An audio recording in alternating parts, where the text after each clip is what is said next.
প্রিয় ছাত্রছাত্রীরা, তোমাদের কিন্তু পরীক্ষা একদম দোরগোড়ায়। তার মানে তোমরা খুব মন দিয়ে পড়াশোনা করছো, তাই তো? তোমাদের পরীক্ষা যাতে ভালো হয়, তোমরা যাতে ভালো নাম্বার পাও, তার জন্য আজকে আমি নিয়ে এসেছি কিছু সাজেস্টিভ প্রশ্ন। তোমাদের বিজ্ঞান বিষয়ের উপর, সায়েন্সের উপর কিছু সাজেশন, যেগুলো তোমাদের এই সামেটিভ এক্সামে খুব গুরুত্বপূর্ণ। ঠিক আছে? তো তোমাদের এক্সামটা ভালো করে দিতে হলে তোমাদের তো গোটা বই পড়তে হবেই, সাথে কিন্তু গোটা বই বলতে কিন্তু তোমাদের যেই চ্যাপ্টারগুলো পরীক্ষা হবে, ঠিক আছে, সাথে কিন্তু তোমরা এই প্রশ্নগুলো যেগুলো আমি আজকে বলবো, এই প্রশ্নগুলো খুব ভালোভাবে মন দিয়ে করে যাবে। ঠিক আছে?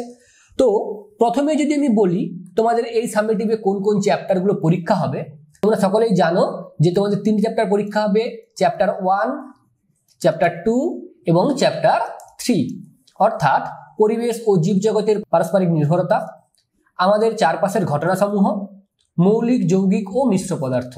এই 3টি চ্যাপ্টারে তোমাদের পরীক্ষা হবে, তাই তো? তো প্রথমে যে চ্যাপ্টারটা আছে, আমি সেখান থেকে যে সমস্ত প্রশ্নগুলো নিয়েছি, দেখো প্রশ্নগুলো। চ্যাপ্টারের নাম কি না পরিবেশ ও জীবজগতের পারস্পরিক নির্ভরতা।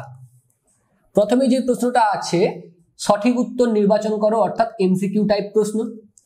প্রথমে যে প্রশ্নটা আছে, নিচের যে পতঙ্গটি কোকুন সৃষ্টি করে তা হলো মাছি, মৌমাছি, মশা নাকি মথ। একদম সহজ প্রশ্ন, তোমরা সকলেই জানো এর সঠিক অ্যান্সার কি হবে না মথ। পরের প্রশ্ন, দুধকে দই তৈরিতে সাহায্য করে যে ব্যাকটেরিয়া সেটি হলো ইস্ট, স্ট্রেপ্টোমাইসিস, ল্যাক্টোব্যাসিলাস। 4 নম্বর অপশন রাইজোবিয়াম। তো এখানে কারেক্ট অ্যান্সার কি হবে না ল্যাক্টোব্যাসিলাস। আমরা সকলেই জানি ল্যাক্টোব্যাসিলাস একটি ব্যাকটেরিয়া যেটি হচ্ছে কি তৈরি করে, যেটি তৈরি করে ল্যাকটিক অ্যাসিড, যা কি হয় না দুধ থেকে দই তৈরিতে সাহায্য করে, তাই তো? চলো পরের প্রশ্ন, ইস্ট হলো এক প্রকার ব্যাকটেরিয়া, ছত্রাক, ভাইরাস নাকি প্রোটোজোয়া। ইস্ট হচ্ছে এক প্রকার ছত্রাক, এবং সাথে মনে রাখতে হবে ইস্ট হচ্ছে একটি এককোষী ছত্রাক। ঠিক আছে? ইস্ট হচ্ছে এক প্রকার এককোষী ছত্রাক। পরের প্রশ্ন, নিচের কোন উদ্ভিদ ও প্রাণীর জীবন ধারণের জন্য প্রাথমিক প্রয়োজন? নিচের কোনটি উদ্ভিদ ও প্রাণীর জীবন ধারণের জন্য প্রাথমিক প্রয়োজন? কি হবে অ্যান্সার? একদম সহজ প্রশ্ন, এটার অ্যান্সার আমি বলছি না, তোমরা আমায় কমেন্ট করে জানাও এর অ্যান্সারটা কি হবে। ঠিক আছে? চলো পরের প্রশ্ন, সিনকোনা গাছের বর্জ্য পদার্থ হলো কুইনাইন, রজন, রেসারপিন এই গঁদের আঠা। সিনকোনা গাছ থেকে কি পাওয়া যায়? মনে রাখতে হবে সিনকোনা গাছের ছাল থেকে পাওয়া যায় কি না কুইনাইন। সাথে এটাও জেনে রাখতে হবে কুইনাইন হচ্ছে কি না ম্যালেরিয়া রোগের ওষুধ তৈরিতে সাহায্য করে। ঠিক আছে? পরের প্রশ্ন, আমাদের চোখ ভালো রাখতে সাহায্য করে কোন ভিটামিন? ভিটামিন এ, ডি, ই নাকি কে? মনে রাখতে হবে চোখ ভালো রাখতে সাহায্য করে কে না ভিটামিন এ। সাথে কিন্তু তোমাদের vitamin D, vitamin E, vitamin K সমস্ত ভিটামিনের কোথায় আমাদের কিসে সাহায্য করে, ঠিক আছে, কিভাবে এগুলো আমাদের শরীরে হেল্প করে, উপকার করে, এইগুলো কিন্তু আমাদের জেনে রাখতে হবে। ঠিক আছে? যক্ষার জীবাণু বাসা বাঁধে ফুসফুসে, লোহিত রক্তকণিকায়, মস্তিষ্কে নাকি হৃৎপিণ্ডে? যক্ষা এটা একটা রোগ, তাই তো? এর যে জীবাণু সেটি বাসা বাঁধে কোথায়? এটাও আমাদের মনে রাখতে হবে ফুসফুসে। ঠিক আছে? ফুসফুসে হচ্ছে যক্ষার জীবাণু বাসা বাঁধে। পরের প্রশ্ন, স্বর্ণলতায় যে পুষ্টি দেখা যায় কি মিথজীবী, মৃতজীবী, পরজীবী নাকি পতঙ্গভুক? ঠিক আছে? এই অ্যান্সারটাও তোমরা আমায় কমেন্ট করে জানাও। আমি বলে রাখছি আমি কিন্তু সমস্ত প্রশ্নের অ্যান্সার বলবো না, তোমাদের কিছু কিছু অ্যান্সার নিজেদের বই থেকে খুঁজে করতে হবে। প্রশ্নগুলো তোমরা অতি অবশ্যই তুলে নাও খাতায়, যাতে তোমরা ভিডিওর পরে কোশ্চেনগুলো তোমরা নিজেরা আলোচনা করতে পারো বা প্র্যাকটিস করতে পারো। ঠিক আছে? সাথে আরো একটা কথা, যে যারা আমাদের চ্যানেলে নতুন তারা চ্যানেলটিকে সাবস্ক্রাইব করে দাও, সাথে লাইক এবং তোমাদের যা কিছু ফিডব্যাক সবকিছু কমেন্টে জানাও। আর সাথে কি করতে হবে না ভিডিওটিকে তোমাদের বন্ধুদের সাথে শেয়ার করতে হবে, যাতে তারা উপকৃত হয়। ঠিক আছে? চলো পরের প্রশ্ন হচ্ছে, পেন্সিলের দাগ মোছার জন্য একটি উদ্ভিদজাত রেচন পদার্থ হলো কি ড্যাশ। কি হবে? সবাই তোমরা জানো কি না রবার, তাই তো? গাজরের ড্যাশ অংশ আমরা খাই। গাজরের যে অংশটা আমরা খাই সেটা কি? মূল, কাণ্ড, পাতা না কি? মনে রাখতে হবে গাজরের ওটা কিন্তু মূল। ঠিক আছে, ওটা হচ্ছে গাজরের মূল। একটি অন্তঃপরজীবীর নাম হলো, একটি অন্তঃপরজীবী, একদম সহজ প্রশ্ন, এটাও তোমরা নিজেরা করো, আমি এর অ্যান্সারটা বলছি না। ঠিক আছে, পরের প্রশ্ন, গোবক আর ড্যাশের মধ্যে মিথজীবীর সম্পর্ক দেখা যায়। এটাও তোমরা জানো, একদম সহজ প্রশ্ন। গোবক আর কার মধ্যে? গরুর মধ্যে, তাই না? একটা মিথজীবীদের সম্পর্ক দেখা যায়। চলো পরের প্রশ্ন হচ্ছে, হাড় ও দাঁতকে মজবুত করে। কি হাড় ও দাঁতকে মজবুত করে? বা আমি যদি প্রশ্নটাকে আরো সহজভাবে তোমাদের বলি, কোন ভিটামিন হাড় এবং দাঁতকে মজবুত রাখতে সাহায্য করে? এটাও কিন্তু আমাদের মনে রাখতে হবে, ভিটামিন ডি। ভিটামিন ডি কি করে? আমাদের হাড় এবং দাঁতকে মজবুত রাখতে সাহায্য করে। ঠিক আছে, চলো আরও ভালোভাবে জানতে চাও? তাহলে এখনই জয়েন করো টার্গেট 89-এর Bangla medium tuition centre, IIT Kharagpur স্বীকৃত এবং কেন্দ্রীয় সরকারের নীতি আয়োগ দ্বারা প্রশংসিত পশ্চিমবঙ্গের সর্বপ্রথম টিউশন সেন্টার। অল সাবজেক্টের পাশাপাশি এখানে রয়েছে সায়েন্স ল্যাব এবং স্পোকেন ইংলিশের সুবিধাও। জানুয়ারি 2024 থেকে অনলাইনে নতুন ব্যাচ শুরু হয়েছে, ষষ্ঠ থেকে দশম শ্রেণী পর্যন্ত। শুধু তাই নয়, মাধ্যমিকের স্টুডেন্টদের জন্য রয়েছে মক টেস্ট, আর সেই মক টেস্টের কোশ্চেন সুযোগ করে দিয়েছে অগাধ নাম্বার তোলার জায়গা। তাহলে আর দেরি কেন? আজই যোগাযোগ করুন স্ক্রিনে দেওয়া নাম্বারে। নেক্সট প্রশ্ন আছে কি না, হানিডিউ কি? খুব গুরুত্বপূর্ণ প্রশ্ন, তোমাদের অতি অবশ্যই করতে হবে। ঠিক আছে, তো হানিডিউ তোমরা বইয়ে পড়েছো, আমি আরেকবার বলছি, জিনিসটা ভালো করে বুঝে নাও এবং তারপরে বই থেকে আরেকবার জিনিসটা পড়ে নিও। ঠিক আছে, হানিডিউ কি? হানিডিউ হচ্ছে যে জাব পোকা। না, হানিডিউ জাব পোকা নয়, জাব পোকাদের বর্জ্য পদার্থ। ঠিক আছে, জাব পোকারা কি করে? বিভিন্ন গাছের যে শর্করা রস, এই সমস্ত রস তারা শোষণ করে এবং তারপরে যে বর্জ্য পদার্থ নির্গত করে তারা, সেটাও কিন্তু শর্করা পদার্থই হয়। এবং ওই শর্করা পদার্থ কারা খাদ্য হিসেবে গ্রহণ করে? পিঁপড়েরা। ঠিক আছে, আর ওই যে শর্করা পদার্থ যেটা বর্জ্য হিসেবে বর্জিত করলো কে? না জাব পোকা, তাকে আমরা কি বলবো? হানিডিউ। মনে থাকবে তাহলে। চলো পরের প্রশ্ন, পরাগ মিলন কি? নিজেদের করতে হবে। ঠিক আছে, পরাগ মিলন কি? খুবই একটা ভালো প্রশ্ন, খুবই গুরুত্বপূর্ণ প্রশ্ন। পরের প্রশ্ন হচ্ছে, পাউরুটির গায়ে ফুটো হয় কেন? এটাও একটা খুব ভালো প্রশ্ন। এখানে যে সমস্ত প্রশ্নগুলো আছে, সব প্রশ্নগুলো কিন্তু খুবই গুরুত্বপূর্ণ প্রশ্ন, তোমাদের সবগুলোই করতে হবে। ঠিক আছে, তো এখানে আছে কি, পাউরুটির গায়ে ফুটো হয় কেন? গা ফুটো হয় কেন? ফুটো ফুটো হয় কেন? বা আমরা প্রশ্নটাকে এইভাবে জিজ্ঞাসা করতে পারি, পাউরুটিতে বা পাউরুটি তৈরিতে অণুজীবের ভূমিকা, যে অণুজীবটি ব্যবহৃত হয় তার ভূমিকা, সে কিভাবে সাহায্য করে পাউরুটি তৈরিতে? মনে রাখতে হবে, এই যে আমরা পাউরুটি খাই, এটা তৈরি হয় কি দিয়ে? আটা বা ময়দা, সাথে থাকে কি? জল, এবং আরো এক ধরনের অণুজীব থাকে, তার নাম কি? ইস্ট। তো এই ইস্ট কি করে? ইস্ট হচ্ছে আমাদের যে আটা এবং ময়দার মধ্যে শর্করা থাকে, এগুলোকে ভেঙে দেয় এবং ভেঙে কি তৈরি করে? কার্বন ডাইঅক্সাইড এবং অ্যালকোহল। এই কার্বন ডাইঅক্সাইড থাকার জন্য কি হয়? দেখো কি কি তৈরি করে বললাম, কার্বন ডাইঅক্সাইড আর কি? অ্যালকোহল। অ্যালকোহল এটা কি? CO2 মানে কি? কার্বন ডাইঅক্সাইড, মনে রাখতে হবে এটা। তো কার্বন ডাইঅক্সাইড আর অ্যালকোহল তৈরি করছে। এই কার্বন ডাইঅক্সাইড যখন রুটির মধ্যে থাকবে তখন কি করে? রুটিকে ফুলিয়ে ফাঁপিয়ে দেয়।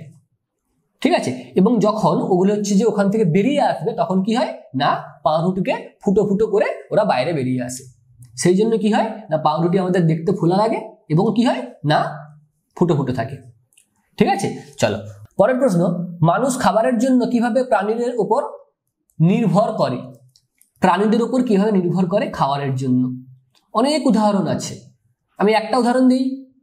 তোমরা সবাই মধু খেয়েছো, তো এই মধু কোথা থেকে পাওয়া যায়? মধু পাওয়া যায় মৌচাক থেকে, তাই তো? তো এগুলো কি, কোত্থেকে আসে? এটা মৌচাক থেকে যে মধু আসছে, এটা কার জন্য আসছে? মৌমাছির জন্য আসছে। তো এখানে কিন্তু আমরা যে মধুটা গ্রহণ করছি খাদ্য হিসেবে, এর পেছনে কিন্তু ভূমিকা মৌমাছির। সেক্ষেত্রে কিন্তু তাহলে আমরা অন্য প্রাণীর উপর নির্ভরশীল হলাম। এমনই অনেক উদাহরণ আছে, তোমাদের কিন্তু এরকম উদাহরণ কয়েকটা মনে রাখতে হবে। ঠিক আছে, যেমন আমরা কি না গরুর থেকে কি পাই? দুধ পাই। ঠিক আছে, এরকম অনেক উদাহরণ আছে, এগুলো তোমাদের মনে রাখতে হবে। পরের প্রশ্ন, সাগর কুসুম ও সন্ন্যাসী কাঁকড়া এর মিথজীবী সম্পর্ক লেখো। সাগর কুসুম এবং সন্ন্যাসী কাঁকড়া এরা একে অপরের উপর নির্ভরশীল এদের জীবনকে বাঁচিয়ে রাখার জন্য। এই সম্পর্কে আমরা কি বলি? মিথজীবিতার সম্পর্ক। তো এরকম কিন্তু শুধু সাগর কুসুম সন্ন্যাসী কাঁকড়াই নয়, এই যে বললাম গোবক আর গরু, এরাও কিন্তু এইভাবে একে অপরকে সাহায্য করছে। এরকম কিছু কিছু প্রাণী আছে যারা একে অপরকে সাহায্য করে, এদের সম্পর্কে বলা হয় কি? মিথজীবিতা সম্পর্ক। এই সম্পর্কগুলো কিন্তু তোমাদের একটু দেখে রাখতে হবে। দেখবে তোমাদের বইয়ে ছক করে দেওয়া আছে 4-5টা উদাহরণ, ওগুলো কিন্তু তোমাদের রেডি করতে হবে। ঠিক আছে, চলো পরের প্রশ্ন, গদের উৎস লেখো এবং কি কাজে ব্যবহার করা হয়। গদ কোথা থেকে পাওয়া যায়, মানে এর উৎস কি এবং এটি কি কাজে আমরা ব্যবহার করে থাকি। ঠিক আছে, দেখবে তোমাদের বইয়ে কিন্তু সমস্ত প্রশ্নগুলো আছে। তোমাদের বইটাকে একটু ভালোভাবে পড়লেই তোমরা সমস্ত অ্যান্সার পেয়ে যাবে। ঠিক আছে, চলো পরের প্রশ্ন হচ্ছে, স্ট্রেপ্টোমাইসিস এর ভূমিকা লেখো। স্ট্রেপ্টোমাইসিস হচ্ছে এক ধরনের ব্যাকটেরিয়া। এটি একটি ব্যাকটেরিয়া, আর এই ব্যাকটেরিয়া কিসে সাহায্য করে? এই ব্যাকটেরিয়া আমাদের বিভিন্ন রকম ঔষধ তৈরিতে সাহায্য করে, যেমন কি স্ট্রেপ্টোমাইসিন, এরিথ্রোমাইসিন, এই সমস্ত ওষুধ তৈরিতে সাহায্য করে কি না এই স্ট্রেপ্টোমাইসিস ব্যাকটেরিয়া। ঠিক আছে, এই পোর্শনটি একটু ভালো করে পড়ে নেবে, দেখবে পুরো জিনিসটা একদম সহজ। ঠিক আছে, পরের প্রশ্ন খুবই গুরুত্বপূর্ণ প্রশ্ন, অ্যান্সারটা আমি বলবো না, এটাও তোমাদের রেডি করতে হবে। কি না, ধান খেতে অ্যাজোলা চাষ করা হয় কেন? কেন ধান খেতে আমরা অ্যাজোলা চাষ করি? ঠিক আছে, পরের প্রশ্ন, দুধ কিভাবে দইয়ে পরিণত হয়? অথবা একই প্রশ্ন যদি আমরা ঘুরিয়ে জিজ্ঞাসা করি, কি হয় না দই তৈরিতে কোন অণুজীব সাহায্য করে? এরা কিভাবে দই তৈরিতে সাহায্য করে? এর কিন্তু একটা শর্ট প্রশ্ন আমি এখান থেকে অলরেডি তুলেছি। কি প্রশ্নটা ছিল না, দুধ থেকে দই তৈরিতে সাহায্য করে কোন ব্যাকটেরিয়া, তাই না? ল্যাক্টোব্যাসিলাস। দেখো, এই যে আমরা দেখি দুধ থেকে দই হচ্ছে, এখানে কি লাগে? আমাদের দুধ লাগে, আর কি লাগে? দেখবে দইয়ের সাজা লাগে, তাই না? এই দইয়ের সাজাতে কি থাকে? দইয়ের সাথে থাকে ল্যাক্টোব্যাসিলাস নামক এক ধরনের ব্যাকটেরিয়া। এই ব্যাকটেরিয়া দুধকে কি করে? ল্যাকটিক অ্যাসিডে পরিণত করে, যার সাহায্যে কিন্তু বা যার ফলে কিন্তু এই ল্যাকটিক অ্যাসিড কি করে না দুধ থেকে দই তৈরিতে সাহায্য করে। ঠিক আছে, চলো পরের প্রশ্ন, শিয়াল, বনবিড়াল প্রভৃতি প্রাণী দ্বারা উদ্ভিদের বংশবিস্তার কিভাবে হয় লেখো। এটাও একটা গুরুত্বপূর্ণ প্রশ্ন, এটাও তোমাদের রেডি করে যেতে হবে। ঠিক আছে, দেখো তোমাদের প্রথম চ্যাপ্টার থেকে আমি কিছু কিছু প্রশ্ন আলোচনা করলাম, কিছু কিছু প্রশ্ন তোমাদের কিন্তু বললাম না। যেগুলো আলোচনা করলাম সেগুলো ভালোভাবে তোমাদের পড়তে হবে, যেগুলো বললাম না সেগুলো কিন্তু তোমাদের একদম বই থেকে ভালো করে খুঁজে লিখে লিখে প্র্যাকটিস করতে হবে। তাহলে কিন্তু তোমরা পরীক্ষার আগে খুব সুন্দরভাবে লিখে দিয়ে আসতে পারবে পরীক্ষাতে। ঠিক আছে, চলো দেখো এরপরে আছে কিছু সংক্ষিপ্ত প্রশ্ন। কি না ম্যালেরিয়ার জীবাণু মানুষের শরীরে কোথায় বাসা বাঁধে? কোথায়? আমি অ্যান্সার বলবো না, তোমাদের করতে হবে। ফল ও বীজের বিস্তারে সাহায্য করে কোন কোন প্রাণী? কোন কোন প্রাণী হচ্ছে যে ফল এবং বীজের বিস্তারে সাহায্য করে? মনে রাখতে হবে বাদুড়, ঠিক আছে, পাখি, এরা কি করে? ফল এবং বীজের বিস্তারে সাহায্য করে। যখন দুটি জীব পারস্পরিক সাহায্যে বেঁচে থাকে তাকে কি বলে? আমি কিন্তু অলরেডি বলে এসেছি, এদের কি বলা হয়? বলে এসেছি, একটু মনে করো, মনে করলেই পেরে যাবে। দুটি তন্তুজ উদ্ভিদের নাম লেখো। কি হবে? আমি একটা বলছি পাট, আর একটা কি হবে? কমেন্ট করে জানাও আমায়। ঠিক আছে, চলো পরিবেশ দূষণ কমায় এমন দুটি পাখির নাম লেখো। এখানে আমি একটা পাখির নাম বলে দিচ্ছি, কাক। আর একটা পাখি কি হবে? কমেন্ট করে জানাও আমায়। ঠিক আছে, তোমরা কিন্তু অতি অবশ্যই কমেন্টগুলো করবে। ঠিক আছে, চলো পরের প্রশ্ন হচ্ছে, মহাকাশযানে বাতাস পরিষ্কার করার জন্য কোন উদ্ভিদ ব্যবহার করা হয়? ভেরি ভেরি ইম্পর্টেন্ট একটা প্রশ্ন, অতি অবশ্যই তোমাদের করতে হবে। ঠিক আছে, চলো পরের প্রশ্ন, তোমার বন্ধুর ম্যালেরিয়া হলে তাকে কোন ওষুধ খেতে বলবে? এটাও কিন্তু আমি তোমাদের বলেছি, কি না কুইনাইন, তাই না? ওই যে ছিল সিনকোনা গাছের থেকে পাওয়া একটি বজ্র পদার্থ, সিনকোনা গাছের ছাল থেকে পাওয়া যায় কি কুইনাইন, যেটি হচ্ছে কিসে সাহায্য করে না ম্যালেরিয়ার ওষুধ তৈরিতে সাহায্য করে। ঠিক আছে, মনে থাকবে। চলো এরপরে তোমাদের সেকেন্ড যেই চ্যাপ্টার আছে আমাদের চারপাশের ঘটনা সমূহ, এখান থেকে আমি কিছু প্রশ্ন নিয়েছি। দেখো প্রথমে যে প্রশ্নটা আছে, শুঁয়াপোকা থেকে প্রজাপতি হওয়া, এটি একটি কি ঘটনা? মন্থর ঘটনা, দ্রুত ঘটনা, মনুষ্য সৃষ্ট ঘটনা নাকি একমুখী ঘটনা? শুঁয়াপোকা থেকে প্রজাপতি হচ্ছে, অনেক সময় লাগে, এটাকে আমরা কি বলবো না মন্থর পদ্ধতি বা মন্থর ঘটনা। ঠিক আছে, কোনটি ভৌত পরিবর্তন? দুধ থেকে দই তৈরি, কাঠ পুড়ে যাওয়া, লোহায় মূর্ছা ধরা, নাকি বরফ গলে যাওয়া? ভৌত পরিবর্তন আমাদের দিকে আইডেন্টিফাই করতে হলে আমাদের জানতে হবে ভৌত পরিবর্তন জিনিসটা কি, রাসায়নিক পরিবর্তন জিনিসটা কি। আমরা যে পরিবর্তন করছি, পরিবর্তনের পর যদি আমরা সহজেই আগের জিনিসটাতে ফিরে পাই, তাহলে সেই পরিবর্তনকে আমরা কি বলবো ভৌত পরিবর্তন। যদি আমরা ফিরে সহজে না পাই, তখন আমরা তাকে কি বলবো রাসায়নিক পরিবর্তন। তাই তো, এইবার তোমরা আমায় বলো এটার অ্যান্সার কি হবে। চলো, পরের প্রশ্ন হচ্ছে ডিডিটি হলো এক ধরনের কি পেস্টিসাইড, ইনসেকটিসাইড, অজৈব সার, নাকি জৈব সার? ডিডিটি এটা কি? এটি হচ্ছে একটি ইনসেকটিসাইড, মনে রাখবে এটি হচ্ছে একটি ইনসেকটিসাইড। এরপরের প্রশ্ন, একটি অপর্যাবৃত্ত ঘটনা হলো কোনটি? অপর্যাবৃত্ত ঘটনা, আমি অ্যান্সার বলবো না, জিনিসটাকে একটু বলে দিচ্ছি। পর্যাবৃত্ত ঘটনা আর অপর্যাবৃত্ত ঘটনা, যে সমস্ত ঘটনা সময়ের সাপেক্ষে ঘুরে ঘুরে হয়, একটা সময় অন্তর অন্তর বারবার ধরে ঘুরে ঘুরে হবে, সেটাকে আমরা কি বলবো পর্যাবৃত্ত ঘটনা। আর যেগুলো হয় না, সময়ের সাপেক্ষে নির্দিষ্ট সময়ের অন্তর অন্তর হয় না, তাদের আমরা কি বলবো অপর্যাবৃত্ত ঘটনা।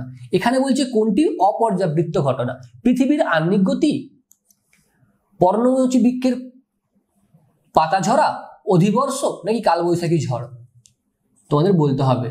আমি কিন্তু বলে দিলাম কি পর্যাবৃত্ত কি অপর্যাবৃত্ত।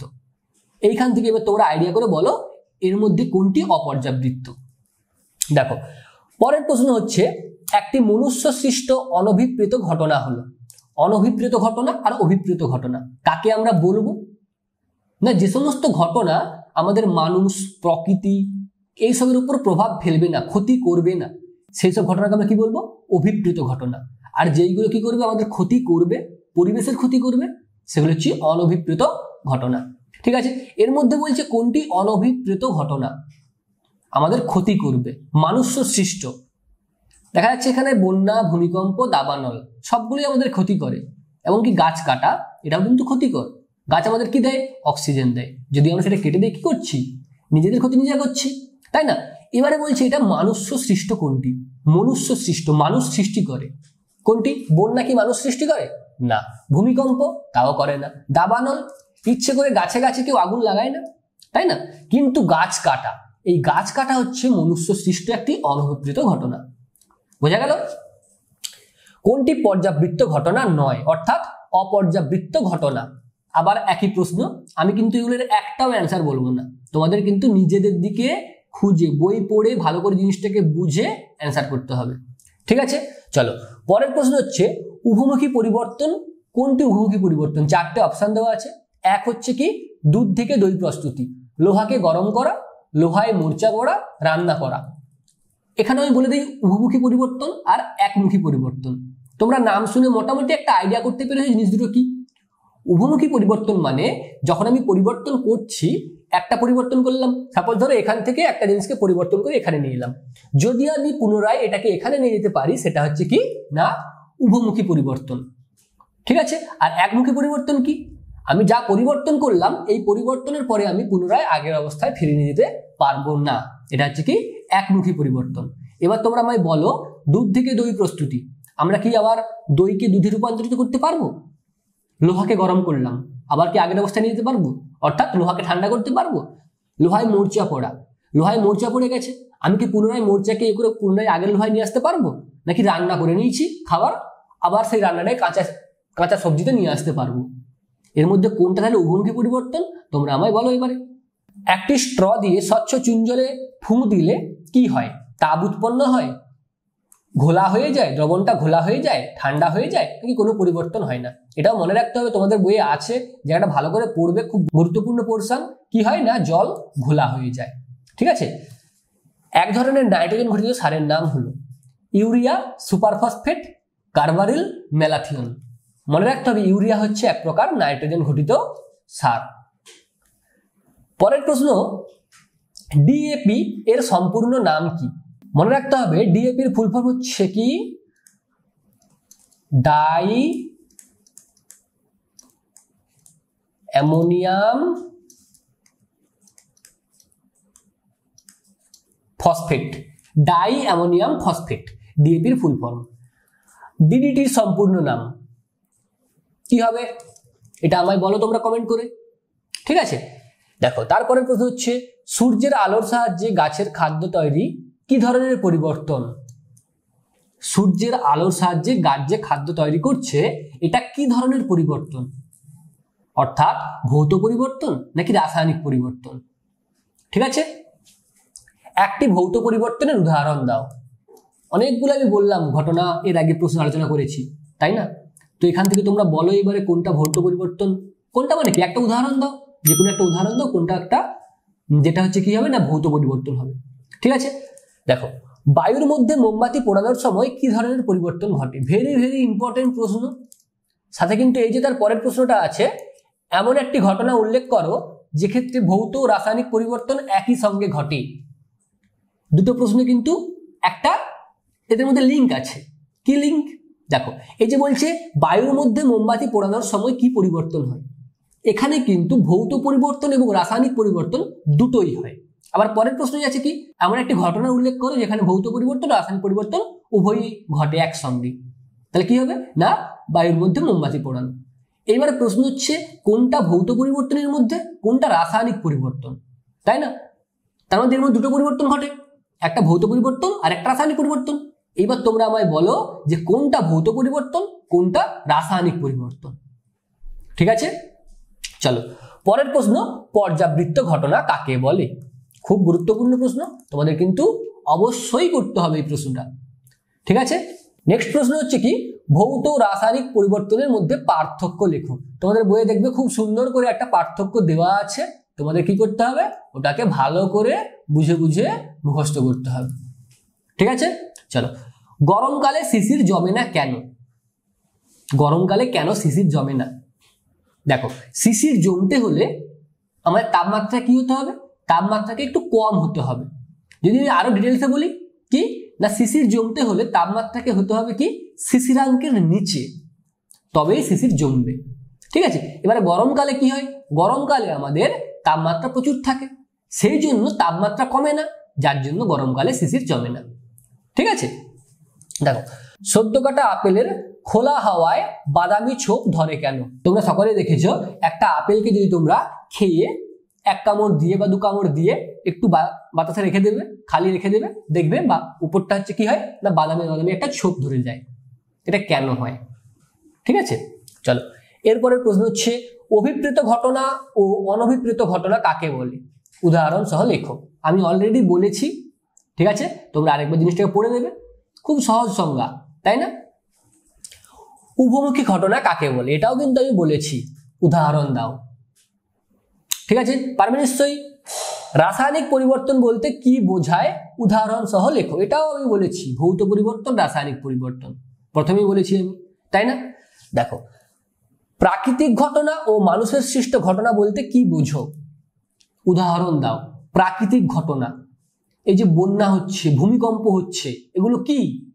এগুলো মানুষ সৃষ্টি করে? এগুলো মানুষ সৃষ্টি করে না, তাহলে এগুলো কি? এগুলো প্রকৃতি দ্বারা সৃষ্টি, অর্থাৎ এটি হচ্ছে প্রাকৃতিক ঘটনা। কিন্তু এই যে আমরা কি করছি, গাছ কাটছি, এটা কি? এটা হচ্ছে আমাদের কি না মানুষ্য সৃষ্টি বা মনুষ্য সৃষ্ট একটি ঘটনা। ঠিক আছে, চলো রেল লাইনের জোড়ার মুখে ফাঁকা রাখা হয় কেন? খুব গুরুত্বপূর্ণ প্রশ্ন, তোমাদের কিন্তু এটা অতি অবশ্যই করতে হবে। ঠিক আছে, চলো নেক্সট প্রশ্ন হচ্ছে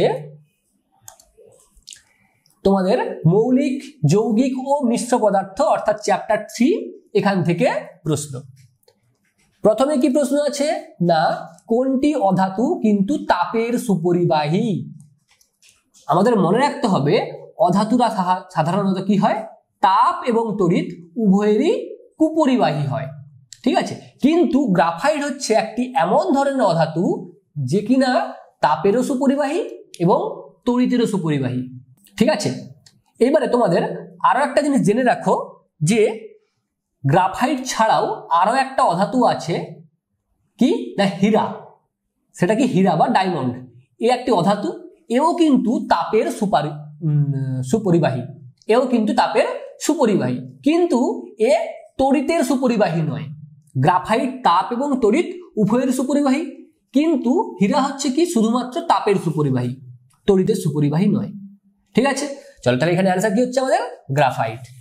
অ্যামোনিয়াতে হাইড্রোজেনের যোজ্যতা, অ্যামোনিয়াতে হাইড্রোজেনের যোজ্যতা, এইগুলো কিন্তু জানার একটা খুব সহজ টেকনিক আছে। কি না, এই যে লেখা আছে সংকেত, সংকেতটা একটু ভালো করে দেখো যে এন এর নিচে কিন্তু কিছু লেখা নেই, মানে 1 লেখা আছে, আর এই যে এইচ এর নিচে কি লেখা আছে 3 লেখা আছে। তার মানে হচ্ছে কি না, এই যে 1 এটা হচ্ছে আমাদের হাইড্রোজেনের যোজ্যতা, আর এই 3 এটা হচ্ছে আমাদের নাইট্রোজেনের যোজ্যতা। ঠিক আছে, তাহলে এখানে কি চেয়েছে আমার হাইড্রোজেনের যোজ্যতা, কি হবে তাহলে না 1 হবে।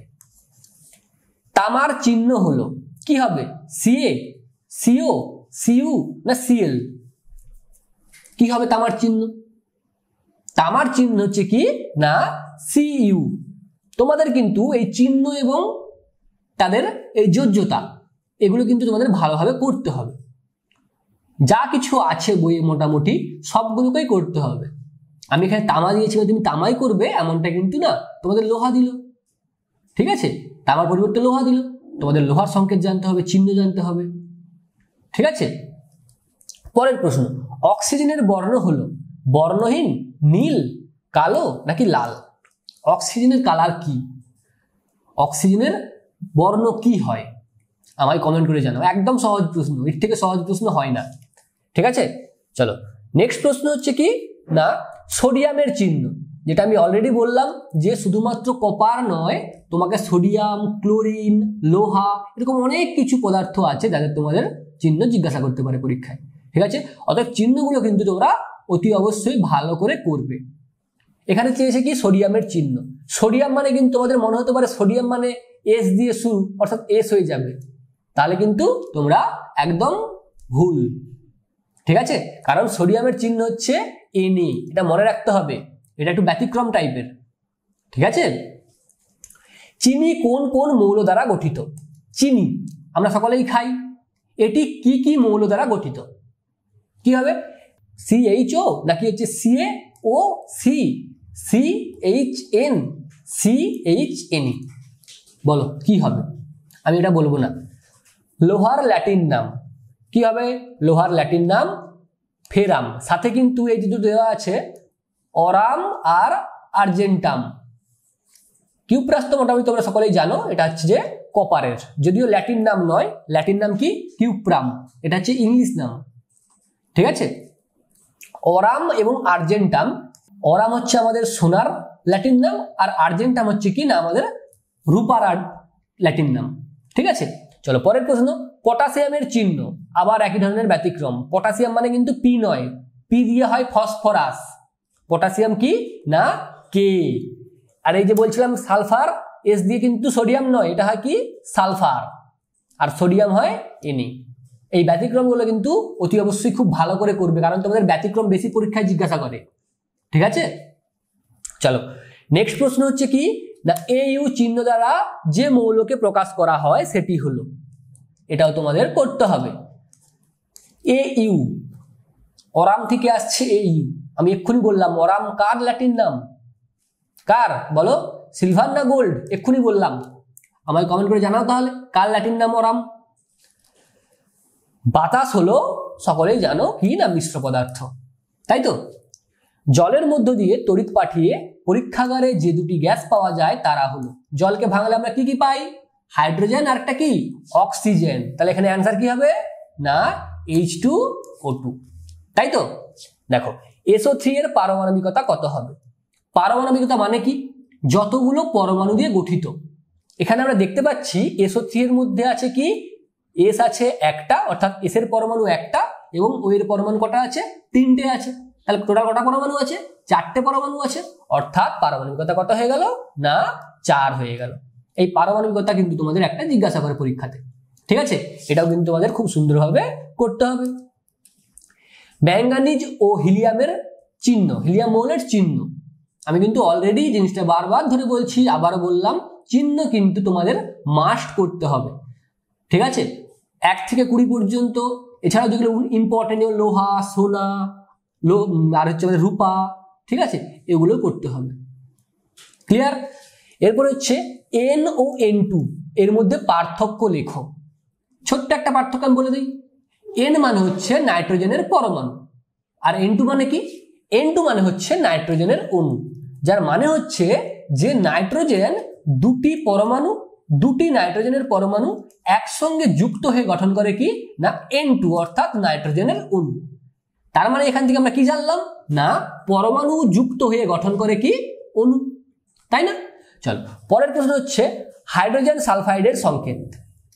আবার একই জিনিস, সংকেত। এই সংকেত কিন্তু তোমাদের পিছু ছাড়বে না, এখানেও ছাড়বে না, তোমাদের ক্লাস 7-এও আছে, ক্লাস 8-এও আছে, ঠিক আছে? তো এই সংকেত কিন্তু তোমাদের মাস্ট করতে হবে।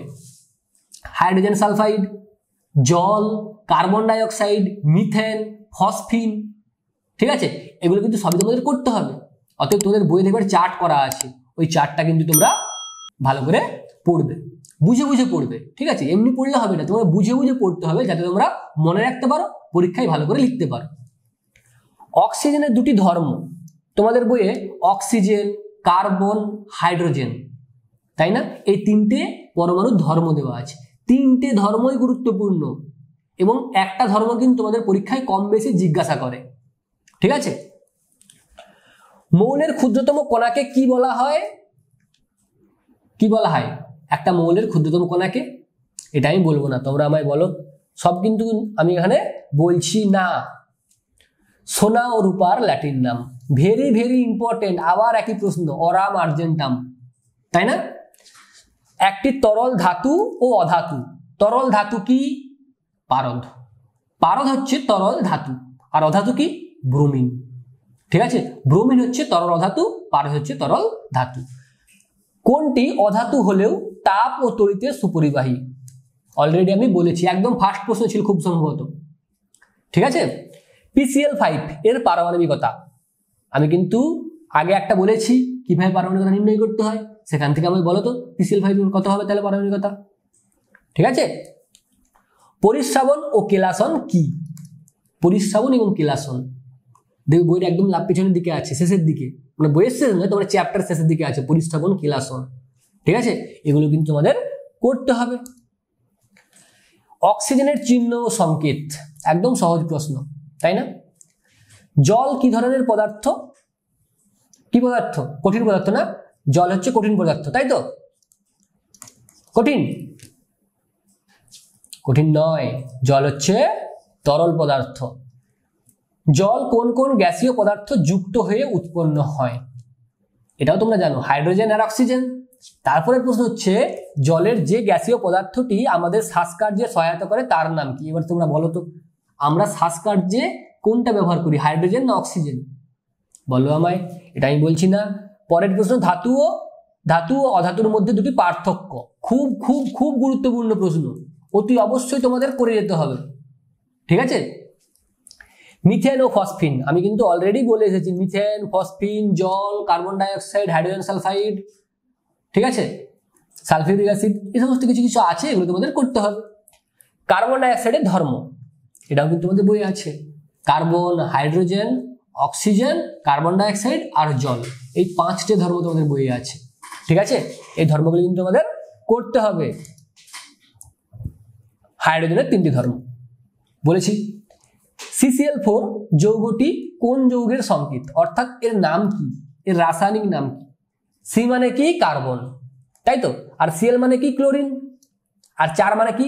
এই 4কে আমরা বলবো কি? টেট্রা। একটা থাকলে হলো মনো, দুটো থাকলে হলো ডাই, 3টে থাকলে ট্রাই, 4টা থাকলে টেট্রা, 5টা থাকলে পেন্টা, ঠিক আছে? এগুলো মনে রাখতে হবে। তাহলে কি হচ্ছে এখানে? কার্বন টেট্রা ক্লোরাইড, ক্লোরিন থেকে ক্লোরাইড, আর টেট্রা থেকে এসেছে? 4 থেকে এসেছে, তার আগে কার্বন আছে, বোঝা গেল? মৌলের পারমাণবিকতা কাকে বলে? সাদা ফসফরাসের পারমাণবিকতা কত? অনেকবার বলেছি আমি, ঠিক আছে? PCl3 ও PCl5 সংকেতগুলি কোন কোন যৌগের নাম প্রকাশ করে? এদের নামগুলো বলতে হবে, রাসায়নিক নামগুলো বলতে হবে, ঠিক আছে? পি মানে কি? পি মানে ফসফরাস, পটাশিয়াম নয়, তোমরা ভুল করো এটা প্রচুর। পি মানে ফসফরাস, ঠিক আছে? তারপর প্রশ্ন হচ্ছে যোজ্যতা কাকে বলে? PH3 যৌগে ফসফরাসের যোজ্যতা। একই নিয়ম, একই নিয়ম। কি বলছিলাম? এটা হয়ে যাবে এর, আর এর নিচে কিছু নেই মানে 1 আছে, এটা কার হয়ে যাচ্ছে? হাইড্রোজেনের, অর্থাৎ হাইড্রোজেন যোজ্যতা 1 আর ফসফিনের মধ্যে পিএইচ যোজ্যতা কত 3। মৌলিক পদার্থ কাকে বলে উদাহরণ দাও। পারবে নিশ্চয়ই, একদম সহজ প্রশ্ন। ম্যাগনেসিয়াম ফিতাকে আগুনে ধরলে কি হবে তা কারণ সহ লেখো। এটা আমি 3টা ভিভিআই লিখলাম, তার মানে কি করতে হবে তোমাদের, তোমরা যদি এক্ষুনি বইটা খুলে বসে থাকো তাহলে এক্ষুনি পড়তে শুরু করে দাও এটা, ঠিক আছে? কারণ এটা খুবই গুরুত্বপূর্ণ প্রশ্ন। লাস্ট প্রশ্ন কি, লোহাচুর ও বালির মিশ্রণ থেকে লোহাচুর কিভাবে পৃথক করবে? লোহাচুর বালি হাতে করে আল্লাহ আল্লাহ করবে? পারবে কখনো? কখনোই সম্ভব নয়। একটু বুদ্ধি লাগিয়ে বলো, আর যদি তোমরা না পারো বুদ্ধি লাগিয়ে বের করতে, তাহলে দেখবে বইয়ের একটু পেছনের দিকে চ্যাপ্টার শেষের দিকে দেওয়া আছে, ঠিক আছে? এগুলো কিন্তু তোমাদের করতে হবে, ঠিক আছে? চলো তাহলে ভালো করে এক্সাম দাও, আমি সাজেশন দিয়ে দিলাম। তোমাদের কাজ কি হবে তাহলে, এইগুলোকে ভালো করে রেডি করা, সাথে কিন্তু টেক্সট বইটা যেটা আছে আমাদের এটা কিন্তু ওটাকে ভালো করে রিডিং পড়ে জিনিসটাকে বুঝিয়ে নেওয়া, ঠিক আছে? চলো আজকে আমাদের সেশন এখান পর্যন্তই, দেখা হচ্ছে অন্য কোনো ক্লাসে অন্য কোনো ভিডিওর সাথে।